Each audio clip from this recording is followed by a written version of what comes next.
एक दिन छोटा नन्हा परी दोस्त गप्पू अपने सपनों में खो गया। उसने अपनी आंखें बंद की और जैसे ही पहली झपकी आई, वो एक जादुई दुनिया में पहुंच गया। सपनों की फल घाटी, चारों तरफ रंग बिरंगे फल ही फल।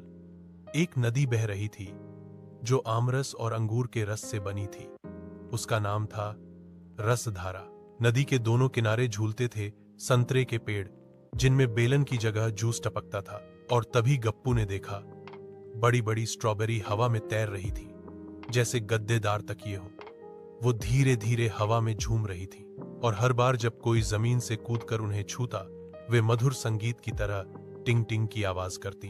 गप्पू की नजर एक छोटी सी फलों की नाव पर पड़ी जो रसधारा में बह रही थी। उस पर बैठा था एक छोटा सा ब्लूबेरी जो चप्पू चला रहा था। उसका नाम था ब्लूपी। आओ सवारी करो, रस की सैर कराओ, ब्लूपी ने मुस्कुराते हुए कहा। गप्पू खुशी से उछल पड़ा और नाव में बैठ गया।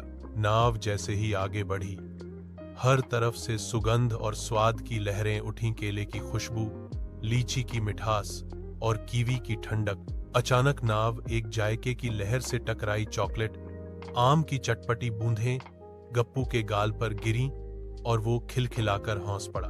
घाटी में हर फल बोलता था, मुस्कुराता था।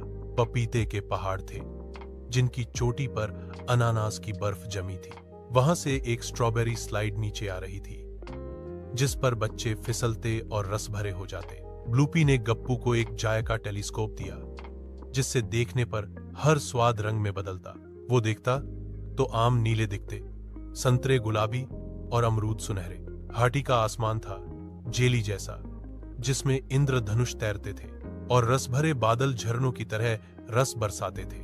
थोड़ी दूर जाने पर वे पहुंचे जायके के जादुई झरने के पास, जहां से निकलती थी हर स्वाद की शुरुआत।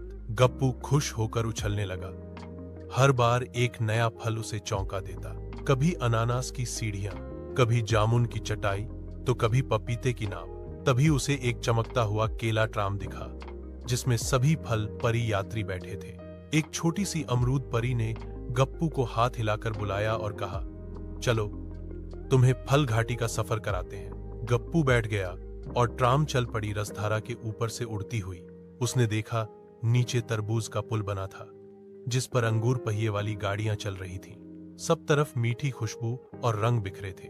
फिर गप्पू पहुंचा सेब महल में, जहां दीवारें रस से बनी थीं और फर्श पर आम की चटनी फिसलन देती थी। वहां रसभरे राजा लीची ने गप्पू से कहा, जो भी बच्चा अपने दिल से सपने देखता है उसे हम ये घाटी दिखाते हैं। गप्पू मुस्कुरा दिया। उसके हाथ में एक जादुई जामुन की छड़ी दी गई जो हर बार घुमाने पर नया फल बना देती थी। उसने छड़ी घुमाई और सामने खड़ी हो गई एक रसगुल्ले की झील जिसमें तैरने वाले खरगोश थे जो आंवले के छिलके पहनकर खेल रहे थे। तभी बादलों से आवाज आई, अब जागने का समय हो गया है। गप्पू, वो धीरे धीरे हवा में ऊपर उठने लगा। स्ट्रॉबेरी की खुशबू पीछे छूटने लगी। रसधारा की मीठी आवाज मंद होती गई। उसकी आंख खुल गई। गप्पू अपने बिस्तर पर था, लेकिन उसके तकिए के पास एक छोटा सा अमरूद का पत्ता चमक रहा था। गप्पू मुस्कुराया क्योंकि उसे पता था सपनों की फल घाटी सच में कहीं न कहीं है और वो फिर लौटेगा अगली मीठी झपकी के साथ।